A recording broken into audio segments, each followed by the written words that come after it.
it's an interesting place. We got a new pro football team, the Miami Dolphins. The Hurricanes had a pretty good decade, but they're beginning to decline at this time. The Orange Bowl was still preeminent. I mean, I don't think anybody had the thought then in 1968 it wouldn't be around by the early 2000s. You know, it was always there. It was always going to be there. The stadium is so special, and it changed so much over time.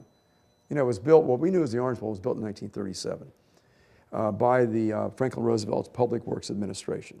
$340,000, 24,000 seats, steel and concrete. It added an upper deck in 1947, and the end zones were open until then. And then they filled in the east end zone with stands, but the west end zone had coconut palms as late as probably the early 50s. But it was just a very special, iconic place, very. But there's something very complicated about this. Joe Robbie was becoming exasperated with the city of Miami over what he saw as the city's failure to improve the Orange Bowl. To bring in what now some new stadiums or revamped stadiums do in these skyboxes, you know, these private suites. And he was exasperated. He was a very temperamental guy, you know, a very generous guy, but, you know, a huge temper.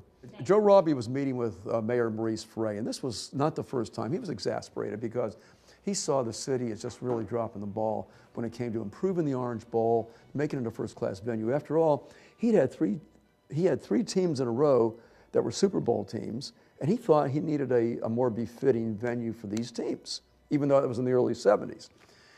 So he came to Frey. Frey was mayor of Miami and very active in everything that the city did, and he complained. He said, you know, you're just not doing what you need to do to keep this Orange Bowl modern, to modernize it, to make it more attractive, to make it safer, to make it more convenient, to provide more amenities.